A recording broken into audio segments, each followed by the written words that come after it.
Hi,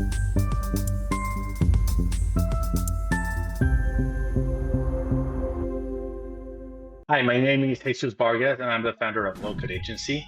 We started 4 years ago, and today we are 25 people on the team. We have built over 300 apps.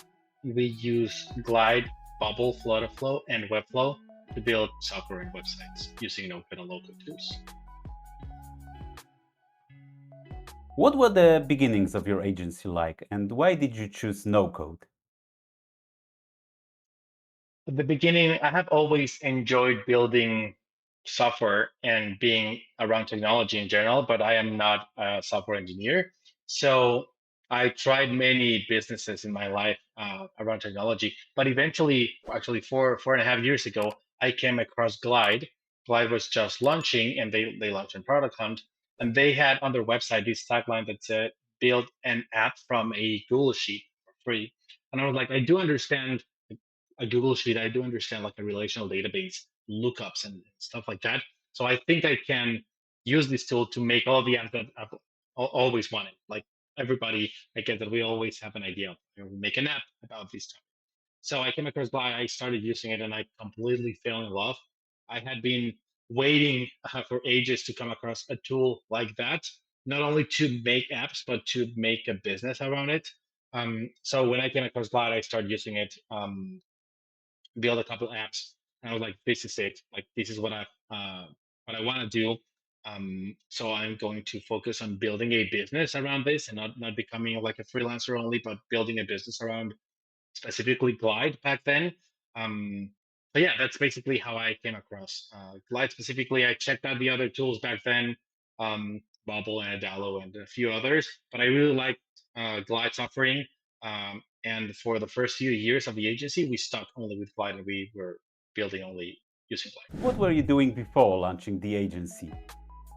So right before I had another, actually, I still have another business, which is a solar panel installation company, which is has nothing to do with uh, with what we do at Loco today. However, before that, I had founded with a partner, with a software engineer, actually, a business to build software. So I was already on this phase where we're building like traditional software using traditional code to build software for lawyers, for notaries. And it didn't work out, but I came across, like, we spent a lot of time, not a lot of money because we were building software ourselves, but we spent a lot of time building something, building a proof of concept that we could show to our potential customers.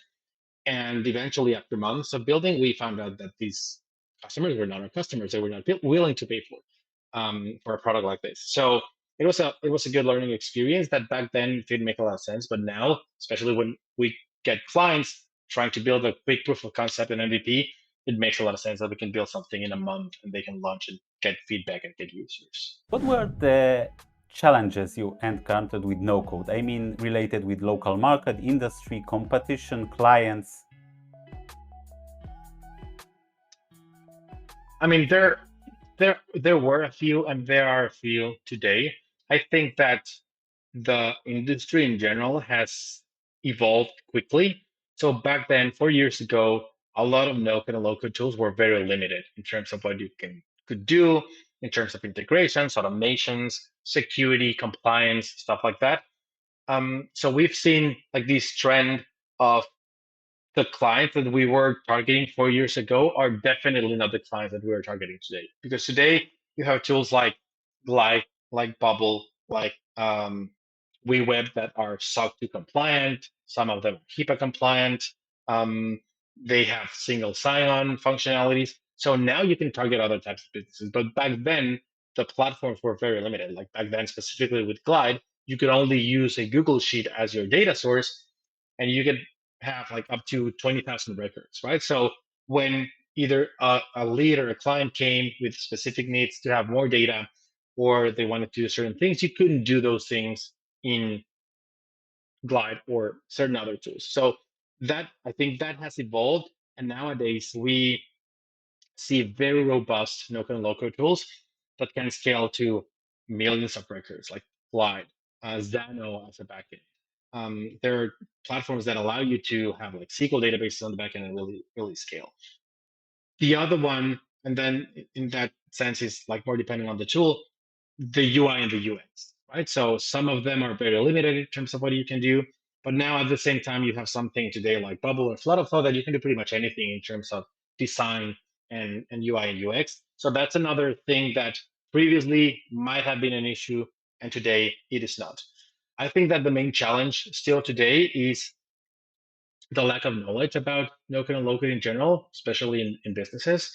Um, and sometimes when we're dealing with larger companies that have IT departments, they don't like the concept.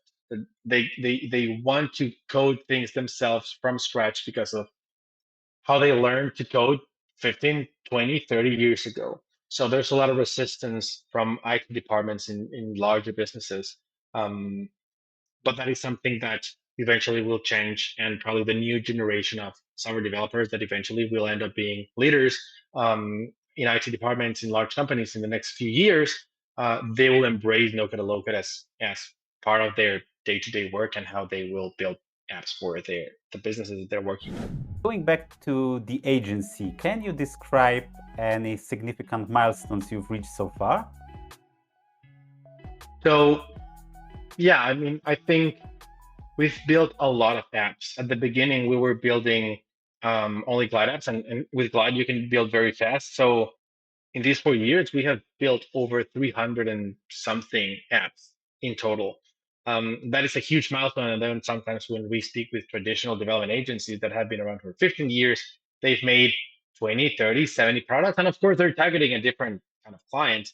But just the amount of data that we have, the amount of knowledge that we've learned after making 300 apps is pretty cool. And that helps us close more leads or help our clients better because we know what other people have done before. Um, and then the team size, it's something that I'm very proud of, um, because it's something that's hard to deal and manage so many people, 25 people on the team.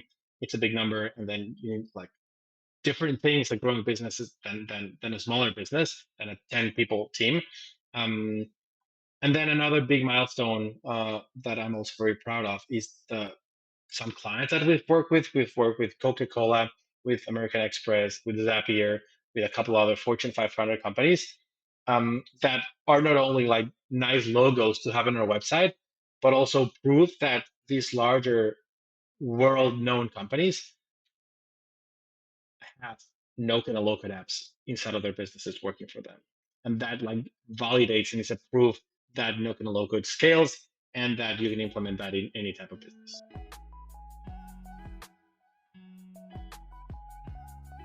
So this is an example of a recent app that we built for a company. They're a timber company, so they cut trees and send trees to the mill to have like wood panels, right?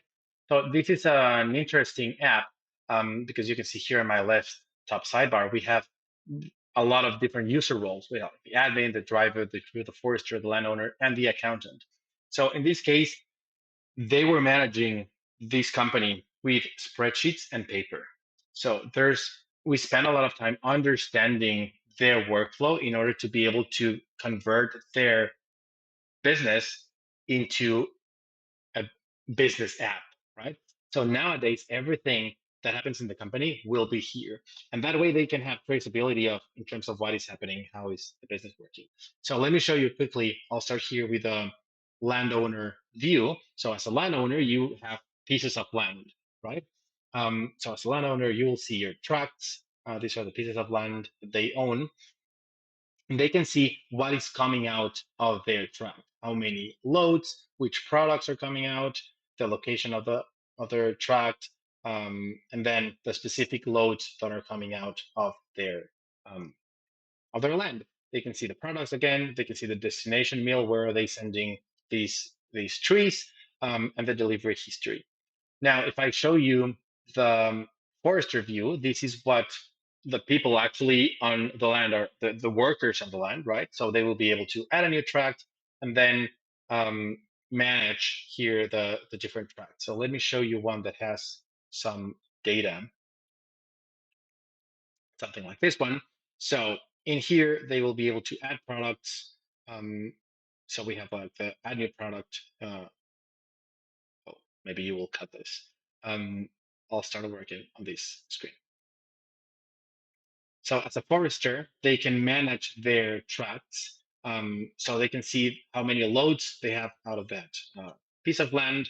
They can manage the loads, their security tag numbers, and then they have some charts to see which products are being generated or are coming out of that piece of land. And they can manage like how many loads per month and per week. And then they have like a notification center based on when the drivers are picking up. So basically, the process is they will cut a bunch of trees. They will notify a driver uh, that they need to come and pick up uh, a bunch of trees, and then the driver will do that. And I'll show you in a second, they'll manage that in the app as well. So in here, the crew, they will be able to view all of their loads. And then eventually when a load is ready, basically they can assign that to the driver. So the driver using only their phone, they'll be able to here see the available tracks. In this case, this driver doesn't have any available tracks. But when they do, they will be able to manage here the tracks that they have to, the loads that they have to pick up. Something that we added, which is a pretty cool feature, is that previously, when they go and pick up stuff, they have this scale ticket that weighs how much wood they have on their truck. They were filling out a piece of paper, and eventually, at the end of the day, when they got back to the office, they gave those pieces of paper to someone, and that someone had to enter somewhere on a spreadsheet the weight of each load. Right now, here, they will click this button, they will take a picture of the scale ticket, and with AI, we are ingesting the data and generating the pre-filled form in the app. So instead of having them select how many tons, which product, the date, the location, they will just take a picture and will automatically with AI ingest all of that data and generate like a ticket here. And then basically they will be able to come to the truck, pick up the load, deliver it to the mill, mark it as delivered. And that way the company has like a complete track record of what is happening with each load, right? So you can see here all of their delivered loads, when was it created, when was it picked up, when was it delivered, etc. At the end, as a last step, we have the accountant.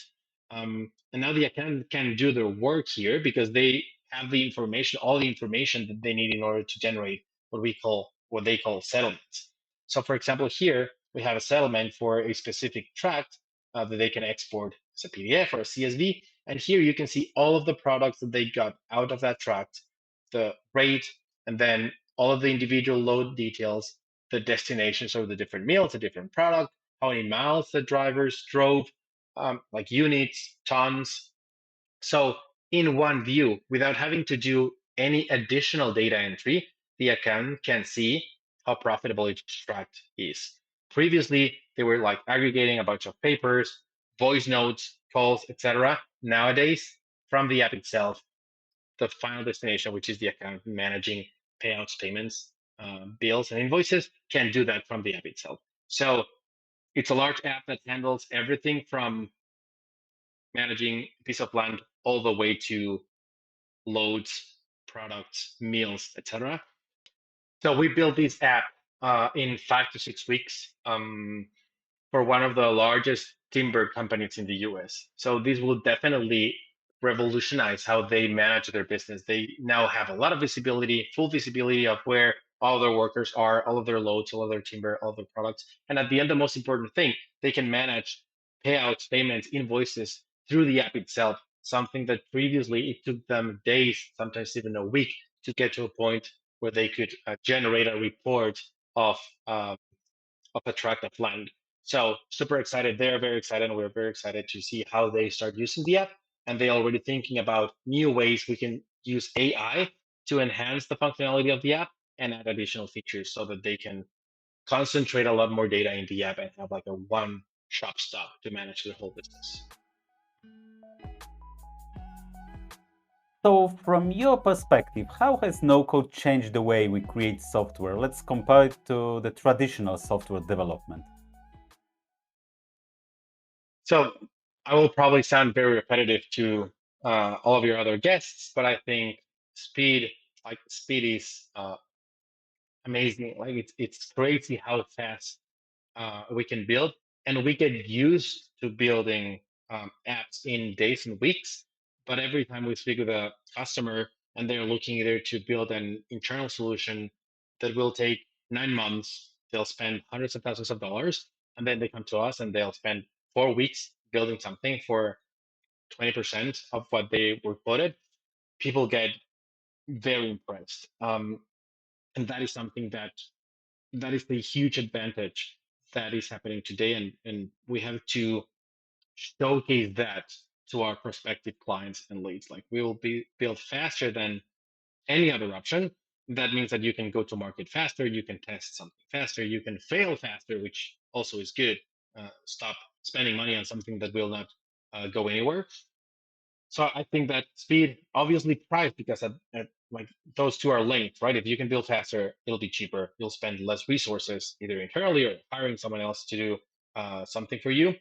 So I think those are the biggest values. And then the third one, which is something that is coming up that is not there yet, but these platforms are very robust and they're very secure and they handle compliance and they handle security and encryption. And if you look at especially smaller businesses, let's say medium-sized businesses, where sometimes they're not using SaaS, they have an internal software product that they have hosted themselves in their server, and it might not be the most secure solution because it was like they hired a full stack dev, and the full stack dev did the front end, the back end, the security, the cloud infrastructure, everything. And then you compare that to a solution like these no-code app builders that are extremely secure, encrypted, and they have all of these features.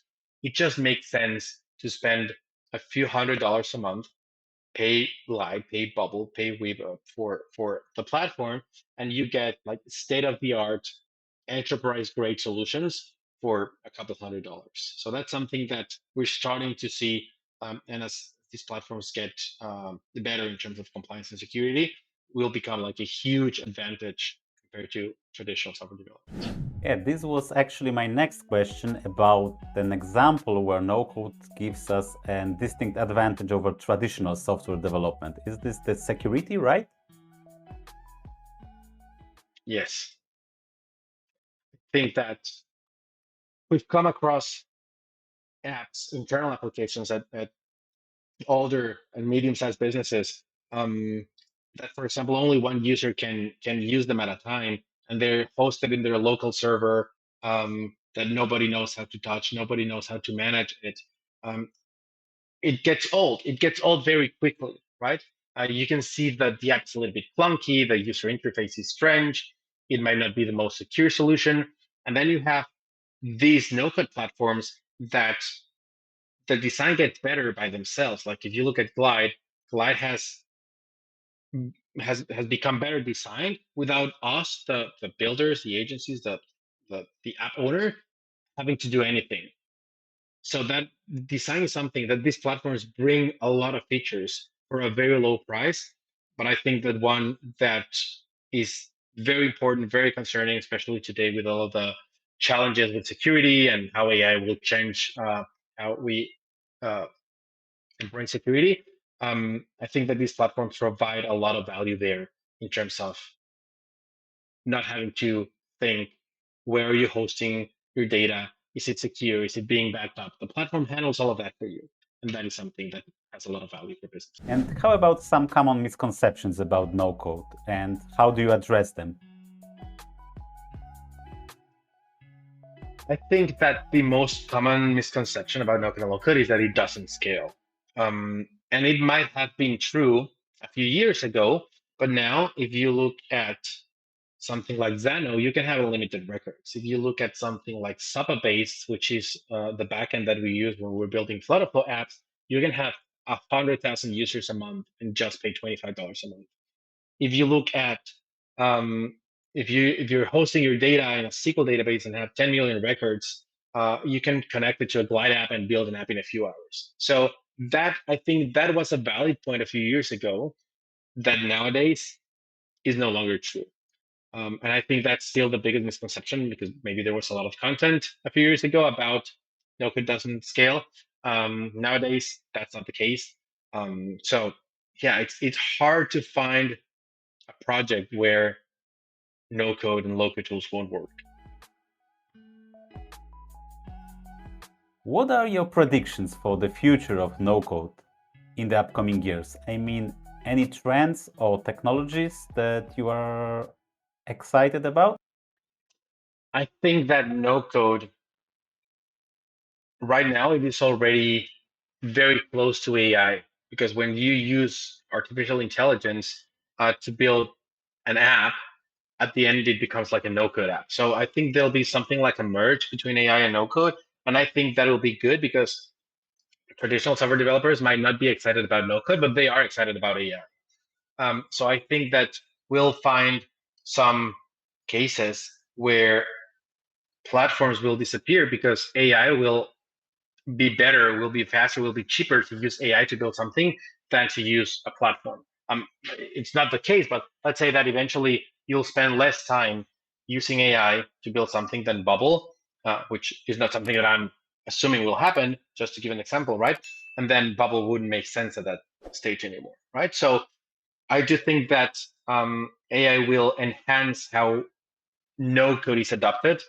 And I see like a very bright future for no code at least in the next 5 7 years. Um, like people are adopting it a lot, seeing that it just makes sense. Um, and as these platforms keep on becoming more robust and adding more integrations, the local platforms adding like the co-pilots with AI, you'll be able to build faster again and cheaper and build more apps for things that previously didn't make economical sense. Like there was no return on investment of on making an app for X, Y, and Z. And today it'll be so cheap that you'll be able to make an app, and that will make your business more efficient. And that will allow you to launch uh, an app or startup or something. So I think that the future is quite bright for like this mix of no code and AI.